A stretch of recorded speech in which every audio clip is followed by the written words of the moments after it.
नहीं पड़ता, क्योंकि सीमांचल को जब तक इंसाफ हम नहीं दिलाएंगे हम चैन से बैठने वाले नहीं हैं। सीमांचल को जब तक इंसाफ नहीं मिलेगा हम सत्ता की कुर्सियों पर बैठने वाले जालिमों की भी नींद को हराम करेंगे, उनको भी चैन से बैठने नहीं देंगे।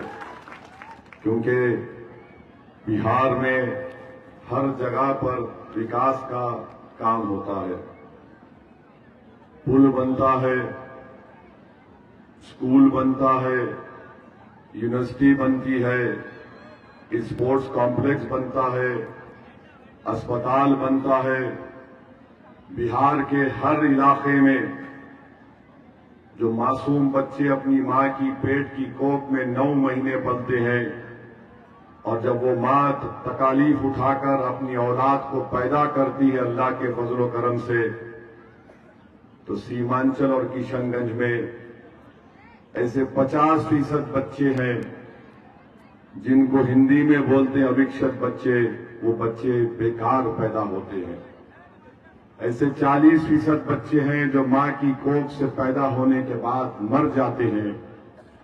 ऐसे बहुत से बच्चे हैं जब मां अपने औलाद को पैदा कर लेती है और बेटा या बेटी बीमार हो जाती है तो अस्पताल ले जाने के लिए पुल नहीं होने की बिना पर, रोड नहीं होने की बिना पर, अस्पताल नहीं होने की बिना पर वो बच्चा अपनी मां की आगोश में दम तोड़ देता है।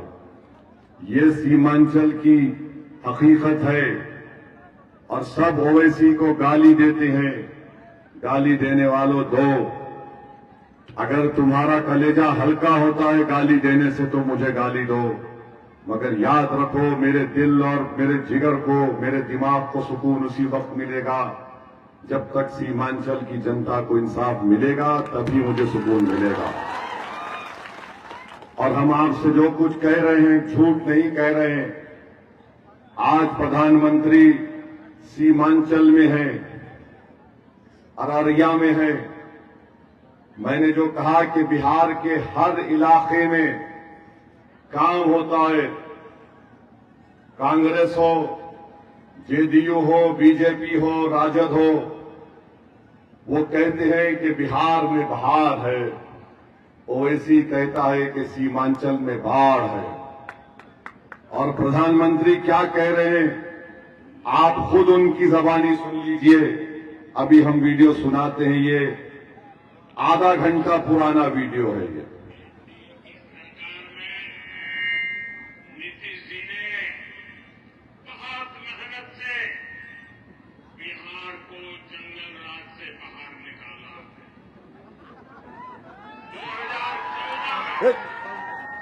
डबल इंजन की सरकार बनने के बाद बिहार के विकास में नई तेजी आई है। पटना में आईआईटी खुली है, बोधगया में आईआईएम खुला है, पटना में एम्स खुला है, दरभंगा एम्स का काम तेज गति से चल रहा है।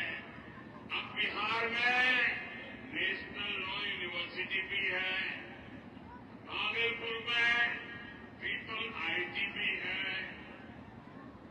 बिहार में एक नहीं, दो नहीं, बल्कि 4 सेंट्रल यूनिवर्सिटी भी स्थापित की गई है।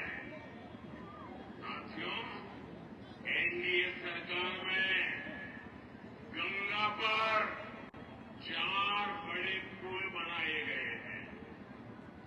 वीर कुंवर सिंह सेतु, ये पूरा कहाँ बनाया गया? पटना में। ऐसे राज्य है जहाँ पर पूरा कहाँ बनाया गया? दरभंगा में। बंगाल की बात करें वहाँ पर और देश का प्रधानमंत्री आके बोलता कि सीमांचल में घुसपैठ किया है। कैसे देखते हैं? इनकी जबान से सुना आपने, पटना में ये बना, पटना में वो बना, पटना में ये बना दिया, पटना में इंटरनेशनल स्पोर्ट्स कॉम्प्लेक्स बना दिया, दरभंगा में एम्स बना दिया और सीमांचल को क्या दिया? गाजर की पूंजी दिया खाली। मगर प्रधानमंत्री जान लो, अब तुमको जबान से सीमांचल जिंदाबाद हम बोलने लगाएंगे इंशाअल्लाह ताला। तुम ये देश का प्रधानमंत्री सीमांचल अरारिया में आकर कहता है पटना में ये, पटना में वो, दरभंगा में ये। भारत के स्वतंत्र 4 साल तेजस्वी भी उप मुख्यमंत्री था। ध्येय वाक्य है, इसकी भी जिम्मेदारी है। मंत्र है। इसने क्या किया? इसने कह दिया जब हम सीमांचल की इंसाफ की लड़ाई लड़ रहे तो तेजस्वी बोलता है ओवैसी चरमपंथी है। मेरे भाई, हमारे पास मालेगांव के हमारे विधायक हैं मुफ्ती इस्माइल साहब, दारुल देवबंद के पढ़े हुए हैं, 2 मर्तबा के विधायक हैं मालेगांव के। क्या ये चरमपंथी है? बताओ आप। या इतने मजमे में लोग दाढ़ी, सर पे टोपी है, क्या ये चरमपंथी है? हमारी मां और बहनें इतनी कसीर तादाद में आज आई है, ये सर पर पल्लो ओढ़ती हैं, कोई हिजाब पहनता है, कोई बुर्का पहनता है, तो क्या ये चरमपंथी है? मस्जिद को जाना, 5 वक्त की नमाज पढ़ना, कुरान की तिलावत करना, मदरसे में पढ़ाना, मदरसे में बच्चों को पढ़ना, क्या ये सब चरमपंथी बन जाते हैं? ये तेजस्वी का सोच है। तो नरेंद्र मोदी ने एक भाषण में कहा था कि कपड़े देखकर पहचानो। कहा था, उसका भाषण निकाल कर देखो। मोदी ने कहा था कि इनके कपड़े देखकर पहचानो। तो तेजस्वी क्योंकि मोदी का छोटा भाई बन गया, उसने चेहरे पे दाढ़ी, टोपी, बुर्का, पल्लो देखकर कह रहा ये सब चरमपंथी है। अब इस पर कोई नहीं बोलता है, सीमांचल पे कोई नहीं बोलता है। हम सीमांचल की लड़ाई लड़ रहे हैं। मोदी का भाषण आपको सुना दिए। राजग क्या बोलती है? अरे हम लालू जी जब थे वो खुदा थे। अरे यहां पर पुल नहीं है, रोड नहीं है, अस्पताल नहीं है, बच्चों के लिए तालीम का इंतजाम नहीं है। पूरे सीमांचल के लिए किशनगंज में 1 डिग्री कॉलेज है, मारवाड़ी डिग्री कॉलेज। बताओ हमारे बेटियां बच्चे कैसे पढ़ेंगे? हमने लड़कर कहा था बहादुरगंज की जनता को 5 साल पहले डिग्री कॉलेज बनाएंगे। अब उसकी जमीन मिली है। अब ये तौसीफ आलम साहब की जिम्मेदारी है कि उसको मुकम्मल कराए, बिल्डिंग बनाकर इंशाअल्लाह। और हम आपसे वादा कर रहे हैं इंशाअल्लाह ताला। हम शुक्रगुजार हैं हमारे भाई मासूम का, वो हमारे और करीब आ गए। नाराजगी थी, वो नाराजगी वाजबी थी मासूम साहब आपकी। और नाराज कोई अपनों से होता है, गैरों से नहीं होता मासूम साहब। यहां पर है हमारा मासूम, ये वाकई में मासूम है। ये देखिए आप कितना माशाअल्लाह चेहरे से, हर एतबार से आज हमारे साथ आ गए। हम इनका शुक्रिया अदा करते हैं और साथ ही साथ हम आपको वादा कर रहे हैं कि इंशाअल्लाह ताला दक्षिण दरमिया से देशिया टोली कब्रस्तान को जोड़ने वाली रोड का काम तौसीफ आलम कराएगा इंशाअल्लाह ताला। उत्तर दरमिया से घाट बस्ती अकलाबाड़ी को जोड़ने के लिए पुल का काम भी पतंग छाप का तौसीफ आलम कराएगा कामयाबी के बाद। मटियारी और चूनामारी का पुल भी इंशाअल्लाह ताला ये काम भी तौसीफ आलम कराएंगे। और अगर तौसीफ आलम नहीं कराएंगे तो वैसे यहां पर आकर इनका हाथ पकड़कर तुम्हारे सामने खड़े रहकर पूछेगा तौसीफ साहब क्या हो रहा है, बताओ हमको। हम आपसे वादा कर रहे हैं। अब हम लोग समझते हैं कि ओवैसी भूल जाता है, ओवैसी नहीं भूलता। ओवैसी के दिमाग में अल्लाह ने थोड़ी बहुत याद रखने की सलाहियत दी है। अगर हम किसी से 5 साल के बाद भी मिलते हैं, एक सहाफी हमको मिले, बोले मैं आपको लखनऊ में मिला था। मैंने उनसे कहा हाँ तुम यहां पर होटल के बाहर मिले थे, ये गुफ्तगू हुई थी और इतने लोग थे, हमको याद रहता है। तो सीमांचल से जुल्म करने वालों मैं तुमको भूलने वाला नहीं हूं। और सीमांचल की जनता याद रखो, जब तक ऊपर वाला हमको जिंदा रखेगा हम तुम्हारी लड़ाई लड़ते थे, लड़ रहे हैं और लड़ते रहेंगे इंशाअल्लाह ताला। ये सीमांचल के और बहादुरगंज के इंसाफ की लड़ाई है। मेरी आपसे अपील है कि आप अपनी पार्टी को मजबूत करिए। मजलिस इत्तेहादुल मुस्लिमीन आपकी आवाज है। हम इलेक्शन क्यों जीतना चाहते हैं? तो सीमांचल का इंसाफ के लिए, पुल की तामीर के लिए, अस्पताल की तामीर के लिए, बच्चों के स्कूल के लिए, किसानों को उनकी फसल की कीमत मिले और टाटबंद का काम हो, नदी कटाव से जमीन बहकर चली जाती है, उसका पैसा नहीं मिलता। ये हमारी लड़ाई है। हमारी लड़ाई को हिंदू मुस्लिम की लड़ाई नहीं है। हमारा मानना यह है कि इन तमाम नाइंसाफियों को खत्म करने के लिए आपको अपने वोट और अपनी आवाज चाहिए, जो पटना के जालिम लोगों के सामने बैठकर आपके इंसाफ का लड़ाई लड़े और आपको इंसाफ दिलाए। लोग बोलेंगे पहले भी जीते, जो जीत कर गए थे वो गूंगे, अंधे और बहरे बनकर पटना की विधानसभा में बैठते।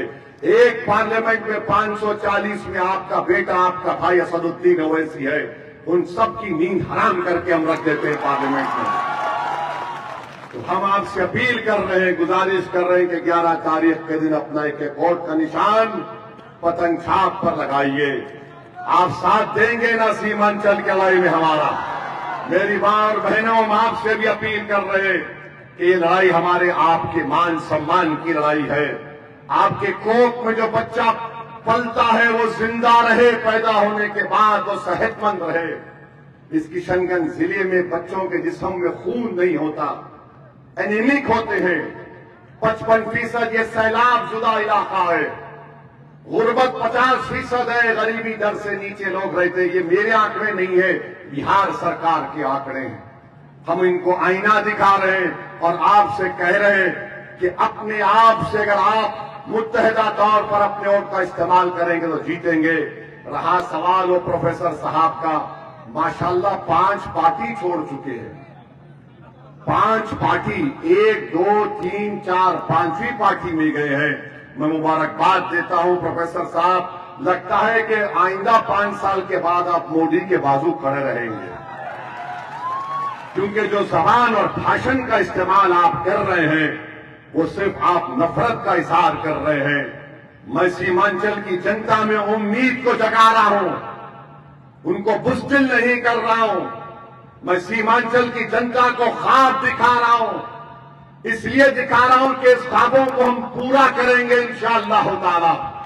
और हम यहां पर जीतेंगे तो सिर्फ ठाकुरगंज, बहादुरगंज, कोचा दामन, भैंसी, अमोर, जो कि हां क्यारिया जीत के लिए नहीं, पूरा गेम बदल देंगे इंशाअल्लाह ताला। पूरा खेल बदलेगा, पूरा खेल बदलेगा।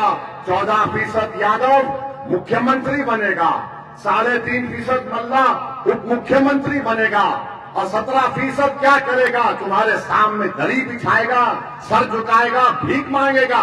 नहीं जालिमों, सुनो, 17% मुत्तहिदा तौर पर वोट का इस्तेमाल करेंगे और इंशाअल्लाह ताला याद रखो मेरी बात को, सीमांचल का बेटा बिहार का मुख्यमंत्री बनेगा इंशाअल्लाह ताला। नाइंसाफी का खात्मा कैसे होगा? इंसाफ कैसे पैदा होगा? इंसाफ ताकतवर के लिए नहीं, इंसाफ कमजोर और मजलूम के लिए होना चाहिए। तो 11 तारीख के दिन पतंग छाप को वोट दीजिएगा, मुत्तहिदा तौर पर अपनी पार्टी का साथ दीजिए। अब की बार 1 लाख पार। 11 तारीख को पतंग छाप को कामयाब करिए। हमारे साथ नारा लगाइए, पतंग छाप, सीमांचल की सरजमीन जिंदाबाद, सीमांचल की सरजमीन जिंदाबाद। नारे तकबीर। अस्सलाम वालेकुम।